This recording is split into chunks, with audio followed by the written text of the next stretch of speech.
ببین طبق حرفایی که زدیم چی شد؟ گفتیم آقا ما میایم تی اچ اون روشن بودن رو 3 میگیریم. ببین تی اچ وقتی میگم یه بار دیگه میگم 3 میگیریم یعنی اون مدت زمانی که روشنه.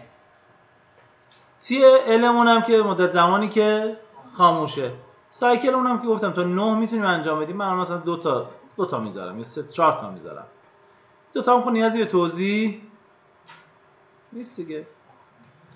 تو هلپمون هم که قبلا گفتیم الانم میگم. ببین بچه‌ها این اگر تی ال خاموش 0 باشد ان اونم 1 باشه اینو گفته ها. به محض اینکه تریگو فعال میکنیم شروع میکنه مستقل از ورودی به شمردن. ما میایم کاری میکنیم از اول. میایم پارامترها رو دونه دونه 0 میگیریم. این اولی 0 این 3 باشه، دومی 0 باشه، سومی هم همون 1 باشه. بعد دوباره دونه دونه عوض کنیم. الان من اینو بیام آپشن اولم وصله. واسه ریستش کنم. میزنم اینو وصلش میکنم. تو مادامی که وصله خروجی اون 3 ثانیه میشمره. وصله یعنی 3 ثانیه روشنه بعد خاموش میشه. یه بار دیگه تحریکش میکنم. ورودی خاموش بس مستقل از ورودیه. یه لحظه تریک میخواد. شبیه چیه اینجا؟ شبیه آف دیلی میتونه باشه ولی با یه تفاوت. آف دیلی نسبت به لبه پایین رونده حساس بود. این به لبه بالا رونده. عرضم به حضورتون که میام اینجا دوباره آپشنامو عوض کنم. اینم مثلا خاموش بودنش هم میذارم چند ثانیه؟ 2 ثانیه. الان چه اتفاقی میفته؟ این 3 ثانیه روشن، 2 ثانیه خاموش. این ورودیمون وصل. ببین اوکی. ببین 2 ثانیه میشماره خاموشه، بعد 3 ثانیه میشماره روشنه، بعدم دیگه خاموش میشه دیگه. ببین من الان میبینم میکنم 4 ثانیه. خب همینو دارم میگم. ببین تی اچ مون مدت زمانی که روشنه، تی ال مون مدت زمانی که خاموشه. حالا من اینو بگیرم اینجا انجام بدم نگاه کن. 4 ثانیه خاموش نگهش میداره، 3 ثانیه روشنش میکنه. حالا اگه بخوایم سایکل ادامه پیدا کنه میام اینجا مثلا این عدد قرار میدم. نگاه کنید شروع میکنه 4 تا میشماره. 4 که اضافه کردم 1 2 3 4 بار این چرخه رو تکرار میکنه. اوکی.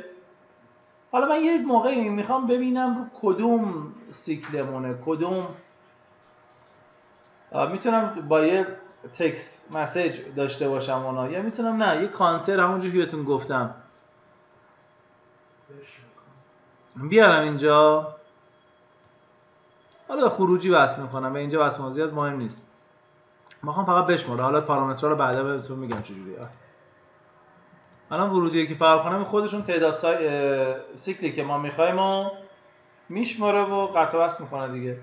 الان یه بار قطع و وصل کرد، دفعه دوم، دفعه سوم، یه موقعی من لازم دارم بدونم چند بار قطع و وصل کرده.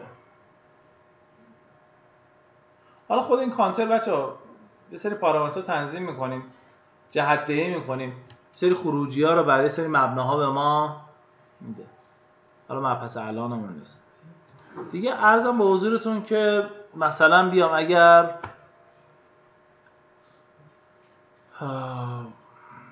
تی المونو 0 بدیم چه اتفاقی میفته؟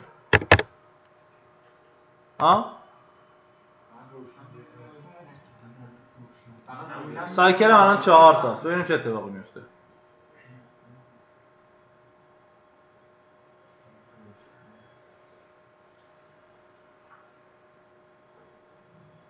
اوکی 4 تا زدم ولی چیکار کرد؟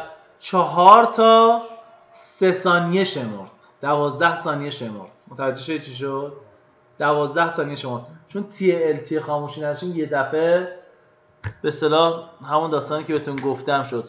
پالس یا چی میگم تایمر پالسی گسترده شد. حرفی که بهتون زدم گفتم اگه تی ال 0 بگیریم یه تایمر پالسی گسترده 12 ثانیه بهمون داد. حالا اگر من بیام اینو عملا میشه چی؟ اگر بیام اینم 1 بذارم کجا رفتیم؟